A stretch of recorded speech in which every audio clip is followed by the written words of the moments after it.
여러분, 진심으로 한 가지 질문을 드리고 싶습니다. 이 질문은 아마도 당신의 마음을 흔들어 놓을 수도 있어요. 당신은 정말로 기독교인입니까? 제가 묻는 것은 교회에 다니는지, 성경을 갖고 있는지, 스스로를 기독교인이라고 부르는지가 아닙니다. 제가 묻고 싶은 것은 이거예요. 당신의 마음 깊은 곳에서 진정으로 예수 그리스도께 속해 있습니까? 성경은 경고합니다. 그리스도를 따른다고 말하는 모든 사람이 다 구원받는 것은 아니라고요. 예수님께서 직접 말씀하셨습니다. 마태복음 7장 21절부터 23절까지 나더러 주여, 주여 하는 자마다 다 천국에 들어가는 것이 아니고 다만 하늘에 계신 내 아버지의 뜻대로 행하는 자라야 들어가리라. 그날에 많은 사람이 나더러 이르되 주여, 주여, 우리가 주의 이름으로 선지자 노릇하며 주의 이름으로 귀신을 쫓아내며 주의 이름으로 많은 권능을 행하지 아니하였나이까? 하리니 그때에 내가 그들에게 밝히 말하되 내가 너희를 도무지 알지 못하니 불법을 행하는 자들아 내게서 떠나가라 하리라. 눈치채셨나요? 예수님은 여기서 스스로 기독교인이라고 믿었던 사람들에 대해 말씀하고 계십니다. 종교적인 일을 했고 심지어 기적까지 행했다고 말하는 사람들 말이에요. 그런데 예수님은 이렇게 말씀하십니다. 나는 너희를 알지 못한다. 정말 무서운 말이에요. 겉으로는 기독교인처럼 보일 수 있고 교회도 다니고 사역에도 참여하고 올바른 말을 할 수 있지만 정작 예수님과는 아무 관계가 없을 수도 있다는 뜻이니까요. 그래서 이 대화가 중요합니다. 성경은 고린도후서 13장 5절에서 이렇게 말합니다. 너희가 믿음 안에 있는가? 너희 자신을 시험하고 너희 자신을 확증하라. 오늘 우리는 바로 이 말씀을 따라 우리 자신을 점검해 보려고 합니다. 저는 여러분을 정죄하려는 게 아닙니다. 죄책감을 주려는 것도 아니에요. 여러분을 사랑하기 때문에 그리고 여러분의 영혼을 진심으로 걱정하기 때문에 이야기를 하는 거예요. 혹시라도 우리가 자신의 구원에 대해 착각하고 있을 가능성이 조금이라도 있다면 잠시 멈춰서서 믿음을 점검해 보는 것은 정말로 가치 있는 일이지 않을까요? 그래서 오늘 우리는 성경이 말하는 진짜 기독교인의 5가지 분명한 증거를 함께 살펴보려고 합니다. 사람의 의견도 전통도 개인의 느낌도 아닙니다. 오직 하나님의 말씀만을 기준으로 할 거예요. 솔직히 말해서 이 중 어떤 내용은 여러분을 불편하게 할 수도 있어요. 마음이 찔릴 수도 있고요. 하지만 그건 나쁜 게 아니에요. 왜냐하면 아직 회개할 시간도 성장할 시간도 예수님께 더 온전히 순종할 기회도 남아있기 때문입니다. 자, 이제 진짜 솔직해져 봅시다. 모든 걸 내려놓고 우리의 삶이 과연 성경이 말하는 그리스도인의 모습과 일치하는지 함께 살펴보아요. 첫 번째 증거입니다. 진짜 기독교인은 하나님과 이웃을 진심으로 사랑합니다. 가장 기본적이면서도 가장 중요한 증거예요. 진짜 기독교인은 하나님을 사랑하고 사람을 사랑합니다. 예수님은 마태복음 22장에서 가장 큰 계명이 무엇이냐는 질문에 이렇게 답하셨어요. 내 마음을 다하고 목숨을 다하고 뜻을 다하여 주 너의 하나님을 사랑하라. 이것이 크고 첫째 되는 계명이니라. 둘째도 그와 같으니 내 이웃을 내 자신과 같이 사랑하라. 하나님 사랑이 첫 번째, 이웃 사랑이 두 번째입니다. 이 두 가지가 바로 진짜 기독교인의 정체성을 정의해요. 그럼 먼저 하나님을 사랑한다는 것은 무엇일까요? 하나님을 사랑한다는 건 그냥 하나님 사랑해요 라고 말하는 게 아니에요. 주일에 감정적으로 찬양하는 것만도 아니고요. 예수님은 요한복음 14장 15절에서 분명히 말씀하셨어요. 너희가 나를 사랑하면 나의 계명을 지키리라. 사랑의 기준은 순종입니다. 예수님은 나를 사랑하면 좋은 말만 해라 라고 하시지 않았어요. 나를 사랑하면 감동받아라 라고도 하지 않으셨어요. 나를 사랑하면 순종하라고 하셨습니다. 만약 우리가 예수님을 사랑한다고 말하면서 그분의 말씀은 무시하고 회개 없이 죄를 계속 붙들고 산다면 그 사랑은 진짜인지 다시 생각해 봐야 합니다. 우리는 사랑하는 사람을 기쁘게 하려고 하죠. 부모, 배우자, 친구에게도 그렇습니다. 하나님도 마찬가지예요. 진짜 하나님 사랑은 힘들어도 손해가 있어도 하나님의 뜻에 자신을 내려놓는 것입니다. 그래서 이렇게 물어야 해요. 나는 불편해도 하나님께 순종하는가? 내 욕망보다 하나님의 뜻을 더 우선하는가? 나는 정말 하나님을 가장 사랑하는가? 진짜 기독교인은 하나님 사랑이 삶 전체를 이끌어갑니다. 이제 두 번째, 사람을 사랑하는 것은 어떨까요? 예수님은 이웃 사랑을 명령하셨을 뿐 아니라 더 나아가 이렇게 말씀하셨어요. 누가복음 6장 27절입니다. 너희 원수를 사랑하며 너희를 미워하는 자를 선대하라. 원수를 사랑하라니요. 맞아요. 예수님은 그걸 요구하십니다. 사람을 사랑한다는 건 나에게 잘해주는 사람만 좋아하는 게 아니에요. 짜증나게 하는 사람, 상처 준 사람, 의견이 다른 사람까지 포함됩니다. 이건 정말 어렵습니다. 하지만 예수님이 걸어가신 길이에요. 십자가에서 예수님은 자신을 못 박은 사람들을 향해 아버지, 저들을 사하여 주옵소서 라고 기도하셨어요. 그게 진짜 사랑입니다. 그래서 이렇게 질문해 보세요. 나는 쉽게 원망하고 미워하는가? 아니면 용서하는가? 내가 사랑하는 이유는 나에게 얄미움 때문인가? 아니면 희생이 따르더라도 사랑하는가? 나는 섬기려고 하는가? 아니면 섬김 받으려고만 하는가? 요한일서 4장 20절은 아주 단호하게 말합니다. 하나님을 사랑하노라 하고 그 형제를 미워하는 자는 거짓말하는 자니 사랑이 없다면 그리스도도 없습니다. 진짜 기독교인의 첫 번째 증거는 바로 이거예요. 하나님을 진심으로 사랑하고 그 사랑이 이웃에게로 흘러나가는 삶. 여러분의 사랑은 지금 어디에 있나요? 두 번째 증거입니다. 진짜 기독교인은 영적인 열매를 맺습니다. 한 가지 질문을 해볼게요. 사과 나무를 심으면 무엇이 열려야 할까요? 당연히 사과입니다. 마찬가지예요. 예수님을 따른다고 말한다면 그 삶에는 반드시 열매가 나타나야 합니다. 예수님은 마태복음 7장 16절에서 이렇게 말씀하셨어요. 그들의 열매로 그들을 알리라. 삶의 열매는 그 사람이 누구에게 속해 있는지를 보여줍니다. 진짜 기독교인은 말로만 예수님을 따르는 사람이 아니라 삶에서 예수님의 모습이 드러나는 사람이에요. 성경은 갈라디아서 5장에서 성령의 열매가 무엇인지 분명하게 알려줍니다. 사랑, 기쁨, 평안, 오래 참음, 자비, 양선, 충성, 온유, 절제. 이것들은 그냥 좋은 성격이나 인성의 목록이 아니에요. 이것들은 성령께서 한 사람의 삶 안에서 실제로 역사하고 계신다는 증거입니다. 만약 여러분이 진짜로 구원받았다면 성령께서 여러분 안에 거하고 계십니다. 그리고 시간이 지나면서 그분은 여러분을 변화시키십니다. 더 사랑하게 되고, 더 오래 참고, 더 친절해지고, 더 신실해집니다. 점점 세상을 닮아가는 것이 아니라 점점 예수님을 닮아가게 되는 거예요. 이제 솔직해져 봅시다. 만약 누군가가 여러분의 삶을 가까이서 지켜본다면, 여러분의 말, 행동, 생각을 본다면 그 사람은 여러분이 기독교인이라는 걸 알아챌 수 있을까요? 아니면 그냥 세상 사람들과 똑같아 보일까요? 예수님은 요한복음 15장 5절에서 이렇게 말씀하셨어요. 나는 포도나무요 너희는 가지라. 그가 내 안에 내가 그 안에 거하면 사람이 열매를 많이 맺나니 나를 떠나서는 너희가 아무것도 할 수 없음이라. 이 말씀은 분명합니다.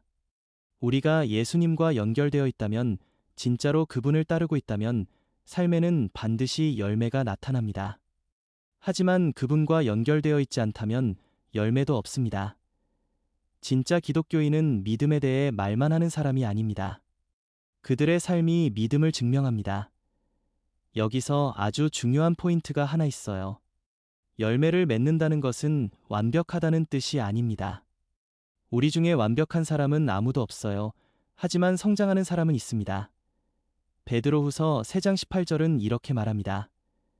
은혜와 우리 주 예수 그리스도를 아는 지식에서 자라가라. 진짜 기독교인은 죄를 한 번도 짓지 않는 사람이 아닙니다. 변하지 않은 채로 머무르지 않는 사람입니다. 시간이 지나면서 조금씩 하지만 분명하게 예수님을 닮아갑니다. 하나님께서는 우리를 가지치기 하십니다. 열매를 더 맺게 하기 위해 우리 삶에서 하나님을 기쁘시게 하지 않는 것들을 제거하신다는 뜻이에요. 그 과정은 아플 수 있어요. 죄의 습관을 내려놓아야 할 수도 있고, 독이 되는 관계를 끊어야 할 수도 있고, 하나님으로부터 멀어지게 하는 것들을 포기해야 할 수도 있습니다. 하지만 그 모든 것은 우리를 해치기 위함이 아니라 우리를 살리기 위함입니다. 그래서 이제 질문입니다. 여러분의 삶에는 영적인 열매가 보입니까? 사랑이 자라고 있습니까? 기쁨과 평안이 깊어지고 있습니까? 오래 참음과 친절이 늘어나고 있습니까? 여러분의 마음 안에서 변화가 실제로 일어나고 있나요? 주변 사람들이 여러분 안에서 예수님의 모습을 볼 수 있나요? 왜냐하면 진짜 기독교인은 반드시 좋은 열매를 맺기 때문입니다. 예수님은 무거운 경고도 하셨어요. 마태복음 7장 19절입니다. 좋은 열매를 맺지 아니하는 나무마다 찍혀 불에 던져지느니라. 이 말씀은 우리를 깨우는 경고입니다. 만약 열매가 없다면 지금이 바로 하나님 앞에서 진지하게 자신을 돌아볼 때입니다. 세 번째 증거입니다. 진짜 기독교인은 하나님의 말씀과 기도를 갈망합니다. 질문 하나를 해볼게요. 여러분, 마지막으로 정말 배가 고팠던 게 언제인가요? 배 속에서 꾸르륵 소리가 나고 지금 당장 먹어야겠다 싶은 그런 진짜 배고픈 말이에요. 그럼 질문을 바꿔보겠습니다. 마지막으로 하나님을 향해 그만큼 갈망했던 게 언제인가요? 진짜 기독교인은 단순히 하나님을 믿는 사람이 아닙니다. 하나님을 사모하는 사람입니다. 그분의 임재를 갈망하고 그분을 더 알고 싶어 합니다. 그리고 하나님을 아는 길은 말씀과 기도입니다. 예수님은 마태복음 4장 4절에서 이렇게 말씀하셨어요. 사람이 떡으로만 살 것이 아니요 하나님의 입으로부터 나오는 모든 말씀으로 살 것이라. 몸에 음식이 필요하듯 영혼에는 하나님의 말씀이 필요합니다. 솔직히 말해봅시다. 스스로를 기독교인이라 부르지만 성경은 먼지만 쌓여있는 사람들이 많아요. 예수님을 믿는다고 말하지만 정작 그분이 무엇을 말씀하셨는지는 전혀 읽지 않습니다. 그런데 정말 하나님을 사랑한다고 말할 수 있을까요? 이렇게 한번 생각해 보세요. 여러분이 정말 사랑하는 사람과 멀리 떨어져 있는데 그 사람이 편지를 보냈어요. 그런데 그 편지를 읽지도 않고 한쪽에 던져둔다면 그게 말이 될까요? 우리가 성경을 외면할 때 바로 그런 행동을 하고 있는 거예요. 시편 119편 105절은 이렇게 말합니다. 주의 말씀은 내 발의 등이요 내 길의 빛이니이다. 말씀이 없으면 우리는 어둠 속을 걷는 것입니다. 진짜 기독교인은 성경을 의무나 숙제로 보지 않습니다. 생명의 양식으로 하나님께서 나에게 직접 말씀하시는 음성으로 봅니다. 그래서 이렇게 물어야 합니다. 나는 하나님의 말씀을 사모하는가? 아니면 죄책감이 들 때만 성경을 펴는가? 진리를 찾고 있는가? 아니면 SNS와 세상의 흐름이 내 생각을 만들어가게 두고 있는가? 말씀을 읽고 순종하는가? 아니면 대충 읽고 흘려보내는가? 진짜 기독교인은 하나님의 말씀을 즐거워합니다. 이제 기도에 대해 이야기해 봅시다. 기도는 외워서 반복하는 말이 아닙니다. 밥 먹기 전에 형식적으로 하는 말도 아니에요. 기도는 하나님과의 진짜 대화입니다. 사랑하는 사람이 있다면 자주 이야기하고 싶어지죠. 일주일에 한 번만 연락하지 않아요. 비할 때만 찾지도 않습니다. 하나님과의 관계도 마찬가지예요. 데살로니가전서 5장 17절은 말합니다. 쉬지 말고 기도하라. 이 말은 하루 종일 무릎 꿇고 있으라는 뜻이 아닙니다. 우리의 마음이 항상 하나님과 연결되어 있으라는 뜻이에요. 기쁠 때도 기도하고 힘들 때도 기도하고 길이 보이지 않을 때도 기도하고 모든 것이 무너지는 것 같을 때도 기도하는 것. 진짜 기독교인은 기도에 의존합니다. 자기 힘으로는 살 수 없다는 걸 알기 때문입니다. 삶 속에 영적 배고픔이 있는지 점검해 보세요. 어떻게 알 수 있을까요? 하나님의 말씀이 지루하게 느껴집니까? 아니면 꼭 필요한 양식으로 느껴집니까? 성경과 기도를 피할 이유를 계속 만들어내고 있지는 않습니까? 하나님과 보내는 시간보다 SNS나 넷플릭스, 오락에 훨씬 더 많은 시간을 쓰고 있지는 않습니까? 완벽할 필요는 없습니다. 하지만 진짜 기독교인은 하나님을 향한 갈망이 있는 마음을 가지고 있습니다. 만약 오늘 내 안에 갈망이 약하다는 걸 깨달았다면 절망할 필요는 없어요. 그냥 영혼을 먹이기 시작하세요. 찾으면 찾을수록 갈망은 다시 살아납니다. 진짜 기독교인은 하늘 아버지와 하루도 대화 없이 지낼 수 없는 사람입니다. 네 번째 증거입니다. 진짜 기독교인은 고난 속에서도 믿음을 붙듭니다. 솔직히 말해봅시다. 인생은 쉽지 않습니다. 우리 모두는 고통, 상실, 실망, 혼란의 시간을 겪어요. 그리고 한 가지 분명한 진실이 있습니다. 기독교인이 된다고 해서 인생이 쉬워지는 것은 아닙니다. 예수님은 요한복음 16장 33절에서 이렇게 말씀하셨어요. 세상에서는 너희가 환난을 당하나 담대하라. 내가 세상을 이기었노라. 예수님은 환난이 있을지도 모른다라고 하지 않으셨습니다. 반드시 있다고 하셨어요. 그래서 문제는 고난이 오느냐가 아니라 고난 앞에서 어떻게 반응하느냐입니다. 많은 사람들이 이렇게 생각해요. 예수님 믿으면 문제 없어질 거야. 하지만 그건 거짓말입니다. 디모데후서 3장 12절은 이렇게 말합니다. 무릇 그리스도 예수 안에서 경건하게 살고자 하는 자는 박해를 받으리라. 진짜 믿음은 인생이 편할 때 증명되지 않습니다. 인생이 무너질 때 드러납니다. 초대교회를 보세요. 예수님의 제자들은 믿음 때문에 체포되고 매를 맞고 심지어 목숨까지 잃었어요. 하지만 그들은 포기하지 않았습니다. 왜냐하면 그들의 믿음은 진짜였기 때문입니다. 진짜 기독교인을 구별하는 가장 분명한 증거 중 하나는 바로 고난 앞에서 어떻게 반응하느냐예요. 야고보서 1장 2절과 3절은 이렇게 말합니다.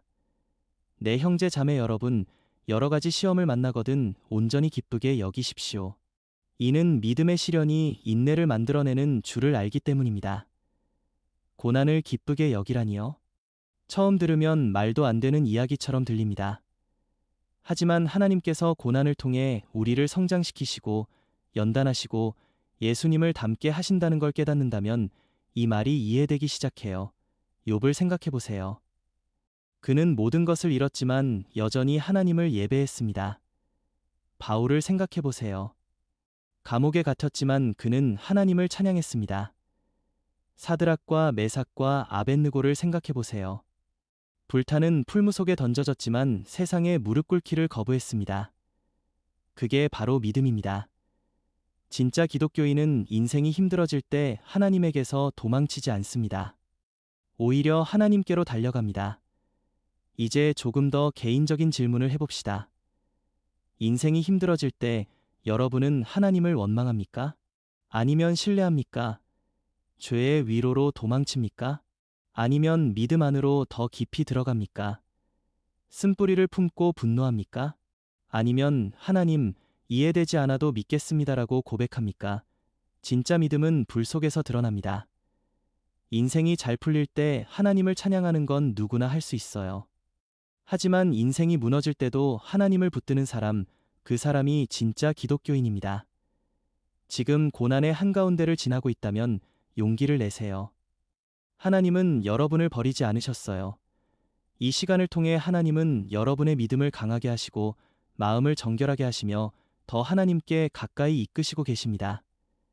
폭풍은 영원하지 않지만 그리스도 안에 있는 믿음은 영원합니다. 5번째 증거입니다. 진짜 기독교인은 복음을 전하고 싶어 합니다.